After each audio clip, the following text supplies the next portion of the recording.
The 1995 rendition of Batman is often viewed by the critics of the time as being a very poor adaptation of the Batman sources. What I would like to do at this point is ask a simple question. Is this conclusion necessarily correct? Now, my first reason is this, and I'll call it the trifecta of actors. What do I mean? Well, Batman Forever at its primary or predominant reality is based around three actors who play three different characters. You have Val Kilmer as Bruce Wayne and Batman. You have Tommy Lee Jones as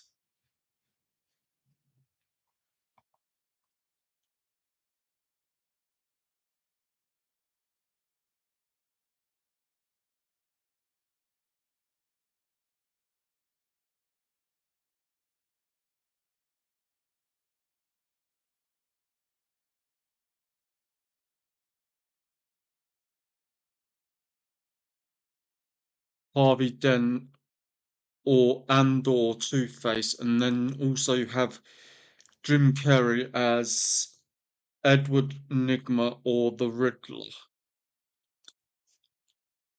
So let me give you a little background as to why these three actors make this film what it truly is. And that is a great adaptation of the original comics. Firstly, Val Kilmer. He's had a rich history in the film world, taking on roles such as Ice in uh, Top Gun. He played Billy the Kid in uh, an adaptation of that particular person's life in the late 80s, early 90s, and then again in Tombstone in 1993, alongside many other actors who are great, such as Kurt Russell.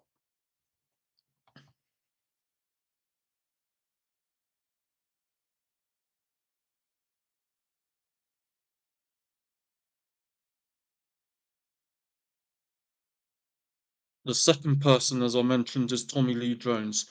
He likewise has had a rich film history as well, playing various different characters over the time. Two really important films well, actually, we'll say three. The first one is Under Siege 2. No, 1, sorry, where he plays an evil character. Second film is US Marshals, where he plays a US Marshal trying to seek or hunt down the character played by Wesley Snipes. And the third one is a film that he'd done alongside Harrison Ford, which I can't quite recall from the top of my head, but I will mention it at a later point.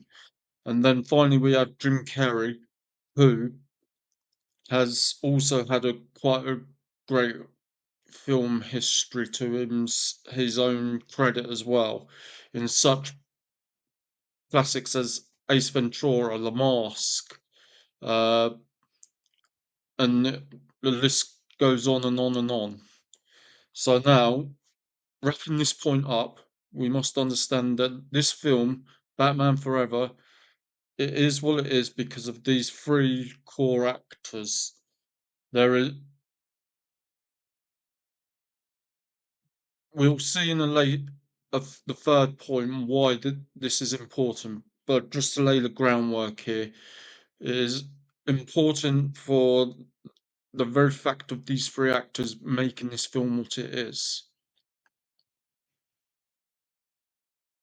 So now the next reason, our second reason for why Batman Forever is actually a great adaptation,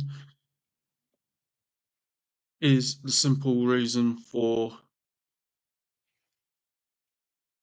how much it garnered against its budget. So the budget set for the film was 100 million.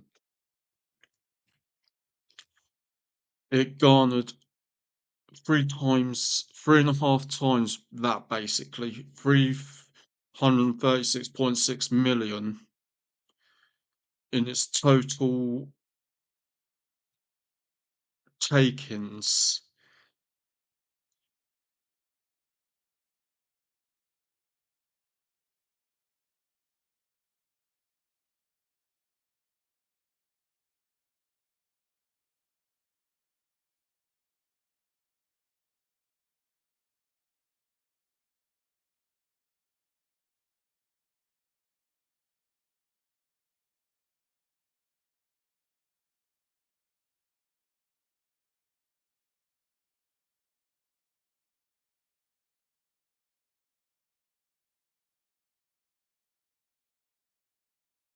Let us now expand on this to see if we can get a more fuller picture of what this means and how we should understand it.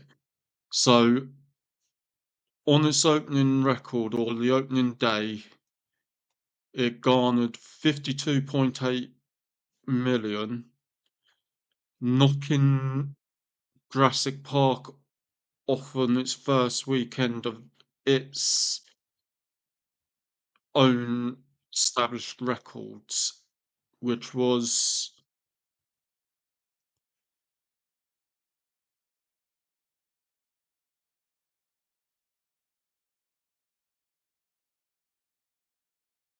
maybe only a couple million more, but I'm not sure. But this would be seen in light of the fact that Jurassic Park's next film, The Lost World, garnered another 20 million on tops. So that's 72.1 million over against the 52.8 million that Batman Forever earned in its first weekend. Another important factor is that for 6 years it had the longest open weekend for a Warner Brothers film until 2001, when the Philosopher's Stone of the Harry Potter saga knocked it off. Um,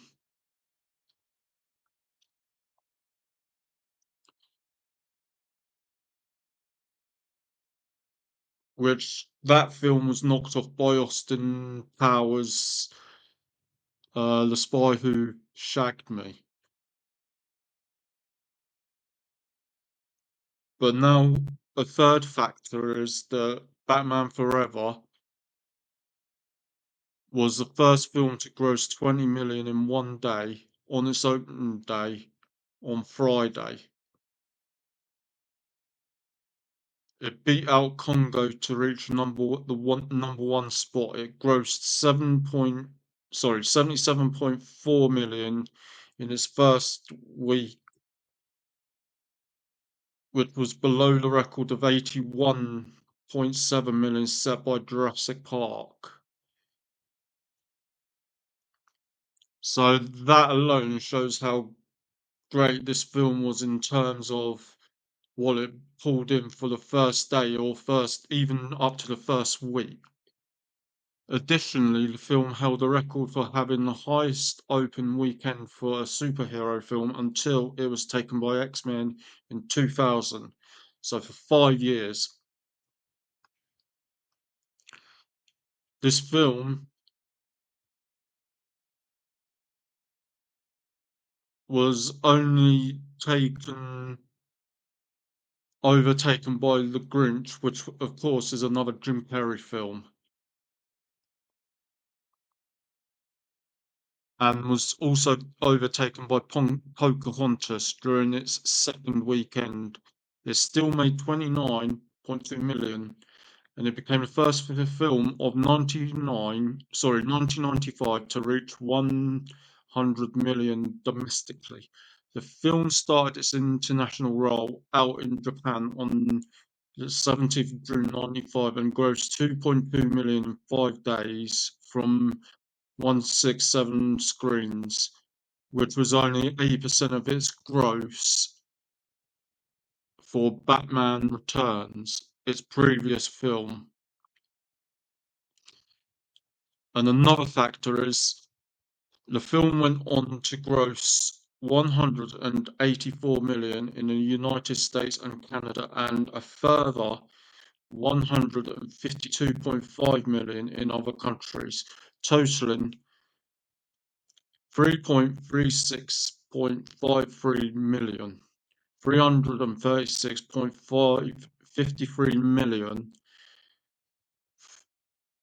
showing just how great this film done, showing that it wasn't a failure, showing that it was actually a great success for those fans of the series of films as well as the comics who like the adaptation. And I, for one, after having read, sorry, just watched the film for probably the fifth or sixth time in a few years, can agree that it is a great film on that basis. Now we come to the third and final reason, and perhaps this is possibly the reason why most people, if they truly do plan the film, this is the reason why. Because they see in this film and the subsequent film that follows a, a departure from the two films that came before, and to, to wit, the films in the 2000s that star Christian Bale refocus on. They seem to think that this film and the next one, Batman and Robin, draw too heavily on what they consider to be a campy aspect. Now, let me make this clear. To some degree, I would agree that that is a possible deduction that can be taken away from it, but I think it's too much of a loose idea to put forth. And here's my reason why. And it comes in two parts, really. Firstly, this film in particular does not set out to reject what came before in terms of the 1989 film and the 1992 film, Batman and Batman Returns, in terms of its dark aesthetic, feel, and look. This film still upholds that idea. Indeed, it goes really well to document that fact. There is a certain dark atmosphere to this film if you really truly pay attention to it. The second thing is, I think that what this film does well with, whether that was intentionally the writers and the directors' focus or not, I don't know, but it still does it, and that is that it has this vision of there being a kind of comedic overtone or undertone to it because of what it was trying to seek to do in the secondary aspect, which was bring back the comedic tone of the 60s Batman series.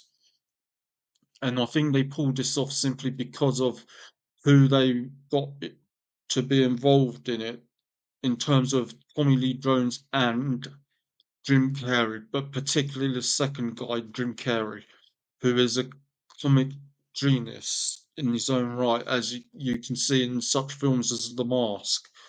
So there's this real